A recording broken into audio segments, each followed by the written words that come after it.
getting into some good stuff here today. Some very advanced personal development. How many of you are interested in new level personal development? How many of you want to take 2020 to just a whole nother level, right? How many of you would like to get to a potential you've not been to in years, right? I mean, really figure out what it is that's possible for you in the 21st century, right, as we go into 2020, because 2020 is going to be a big deal. I mean, start thinking about that, right? You need to get a vision for it now. And we're going to talk a little bit about that, and we're going to talk a little bit about my book. I just published a new book. It's been out for maybe a month and a half. It's been moving pretty good. It took me 18 months to write it. It's a compilation of a lot of things that I've learned over the last 15, 20 years or so of my life, being involved in business and all the things that I have done, and honestly, some of the struggles that I have had to deal with. And, I see a lot of people struggling right now in a time of extreme change, if you will, if you kind of get what I'm saying. Has everybody kind of realized that the world sort of changed a little bit in the last, 5 or 10 years? Dramatically, right? Okay, and in a way that is very overwhelming. It's very stressful. Oh, thank you very much. Yes, this is my book. Okay, The Relevance Gap, and you have everyone has a nice bookmark there to give you a little bit of information about my background. That you can pick the book up on Amazon. We sold out of them yesterday, so I don't have any here today, but you can pick it up on Amazon, and so you'll be able to take a look at that. And we'll reference some of this as we're kind of moving through, but it's called The Relevance Gap. Okay, how to stay relevant and thrive in a fast-changing world. It really gets down to the nuts and the bolts about what we're going to be talking about here today. Okay, so I love this little statement by Mr. John Addison. John Addison, very successful CEO, author, leader, sits on the board of major corporations around the world, really amazing individual. And I love this statement. He actually quoted this a long time ago, but it's really more relevant today than it was 5 or 10 or even 15 or 20 years ago. He says, you cannot run and hide from a changing world. You have to be a part of it. How many would agree with that? You've got to make adjustments, right? Okay, we have to begin to adapt to the marketplace around us. The world is changing very rapidly, and if we don't develop adaptation muscle, okay, we're going to fall behind. And the more we fall behind, the more irrelevant we become. Does that make sense? Okay? And that really comes down to what the relevance gap is all about, right? The relevance gap, in theory, is really the distance between where you are and in relation to the speed of the world changing around you. Okay?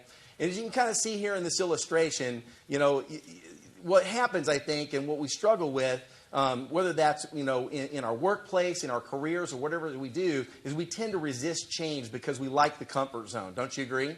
Okay, we don't want to change. We don't want things to stay the same. We want things to stay the same. We don't want anybody to rock the boat, right? Okay, rock the apple cart or whatever the case may be. But the problem is the more you resist change, okay, and especially as the speed of the way things are changing right now, the more irrelevant you become. And have you ever heard the saying, there's always somebody behind you that's faster, smarter, younger? Okay? How about just willing? There's always somebody behind you that's willing to make the adjustments, willing to make the changes, necessary to be relevant in the market around you. And here's what happens. You're going to get replaced. Whether that's in your career, whether that's in your business, could be in relationships, all of the above, we've got to make adjustments. We have to learn to adapt to the market as the market is changing really right underneath of our feet. Okay, now as overwhelming as that feels, it's not a lot of changes that we need to make. And I think a lot of times the changes appear to be a little bit bigger, in our minds at least for that part, than they really actually are. And we're going to kind of bring them down and make them a little bit smaller for you and show you what you need to do to make the proper adjustments to move forward in building your careers and your businesses and your relationships in the 21st century as we go into the year 2020. Now, how many of you in this room would agree that the status quo is now a career hazard? Absolutely, right? I mean, think about that for a minute, right? What's the definition of insanity? Anybody know the definition of insanity in here? Expecting a different result, right? Okay, I'm going to give you the definition of crazy. This is the definition of crazy. Doing the same things the way you have always done them and expecting things not to change. That's crazy. Right? We have to begin to realize, wait a minute, everything is changing around us, and I've got to begin to develop the adaptation muscle so I can stay relevant in my work, in my career, my relationships, and the things that we do. So, and what we're seeing in the marketplace is we kind of see where people are at currently right now. Number one is a lot of workplace anxiety. Okay? I mean, if you think about it, currently right now, for the first time ever in the history, is that we have 4 generations in the workplace. okay? We have baby boomers. We have Gen X, that's me, okay? We've got the millennials, and we've got Gen Z. And we all kind of have to figure out how to work together, don't we? And there's a lot of anxiety to that. I mean, it's amazing because you really have some generations that are very similar, okay, in many ways, but very different in many ways. And there's a lot of butting of heads and things like that's going on. So there's a lot of anxiety there. Some people feel like they need to keep up. Others might be feeling like somebody needs to keep up, and whatever the case may be. But the fact of the matter is, and what remains, is that every single person sitting in this room, regardless of the generation that you belong to, has a new potential that you have, and you all have something to make a contribution to the marketplace around you. You've just got to figure out what that is, and you've got to be willing to make those adaptations so that you can be a gift to the market and stay relevant as we move forward into the 21st century. Y'all following what I'm saying? Okay, fantastic. Okay, good. The other thing we have is technology anxiety. How many people struggle with technology? A little bit, right? Okay. I mean, it's overwhelming. Like, you ever had the feeling like, oh man, how am I supposed to keep up? Right? I mean, every time, again, there's just always something being, downloaded or uploaded. I mean, one minute the software Google's this way, and then they say, hey, we're going to do an update, and the entire platform just changed, and you don't know where anything is, or, the phone you just bought like 6 months ago, and now there's a new phone, and you got to switch phones, and you got to transfer all of your data over and figure out how to use it. How many people agree that that's just overwhelming? Okay, or they bring into the company that you work for a whole new system, technology system, and you got to learn that system, and you got to adapt to that system, and you got to lead that system, and you're trying to I don't even know how all this stuff works, and by the time you get it done, they bring in another system, right?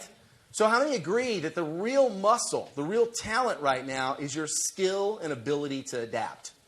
Absolutely. But in addition to technology anxiety, there's technology dependency. We've all grown very dependent upon technology. As a matter of fact, we like everything as we get more and more comfortable with technology to be more automated. Wouldn't you agree?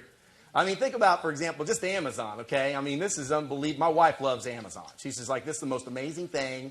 The other day, she had like that little mirror that lights up so she can do her makeup and stuff, And it broke, okay? It just stopped working. I probably left it on or something, and it stopped working.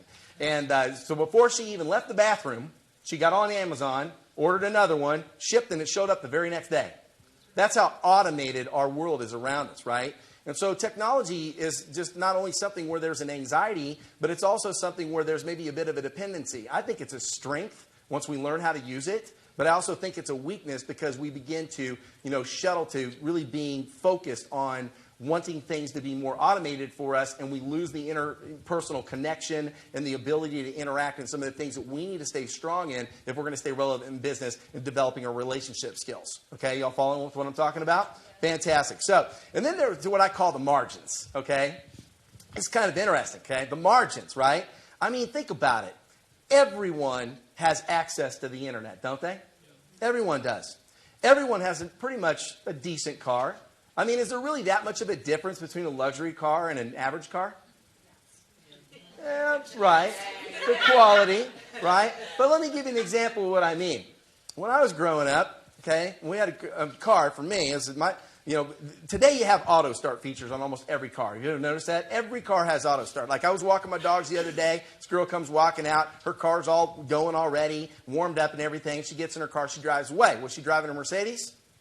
No, it was a Chevy. The margins, right? It's real close. But when I was growing up, you want to start your car, okay? I mean, we had to roll out in the snow, okay? Get in my, 79 Rally Sport Camaro, sit there and crank it about 5 or 6 times, hoping it was going to start, and I was late to school half the time.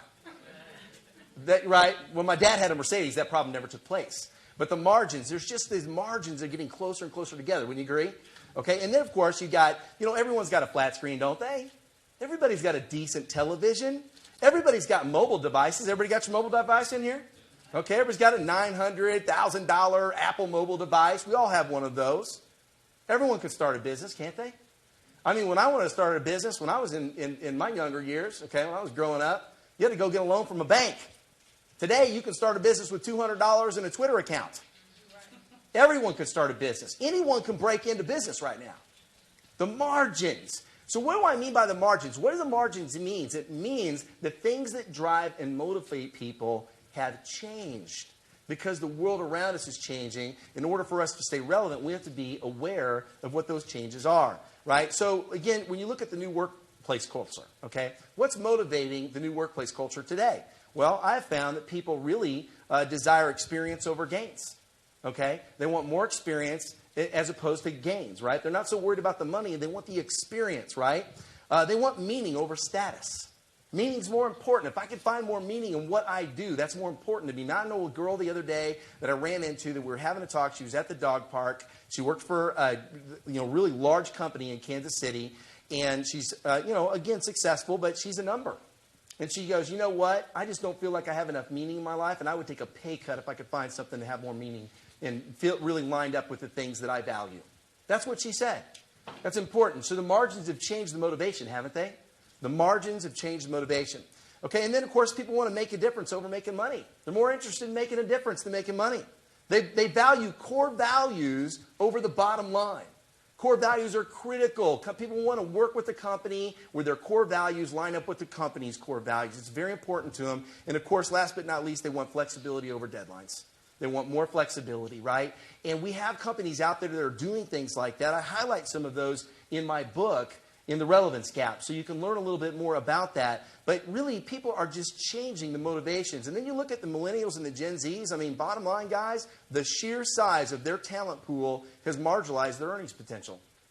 They got a lot of adaptations they have to be able to make also as well if they're going to stay competitive in the marketplace that they're in, if that makes sense, right? And so when you start looking at the relevance gap, is there not a gap in the world around us right now? But we need to close that gap, become good at adaptation, and position ourselves for the 21st century so we can be successful in everything that we do. Is you all following with what I'm talking about?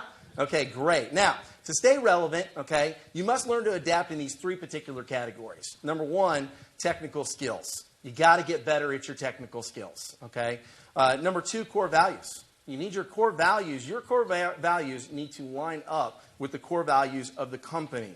And if you are struggling in your core values with the company that you're with, there's going to be friction, right? It's going to be difficult for you to stay there because you're having a challenge with that. So you have to make some decisions. Now, sometimes when you're in a situation where your core values aren't lining up with the company's core values and you're frustrated, I have found that you can go do some things on your own, right? You can go get involved in some other projects where your core values are valued, so at least you feel that you're being validated while you're maintaining your current lifestyle in what you do professionally. But it's very important that your core values line up. And then last place is workplace identity. And workplace identity is really just figuring out where you are in your generation, the contribution that you can make to the whole, and then being willing to make that contribution and make those little 1% improvements, okay?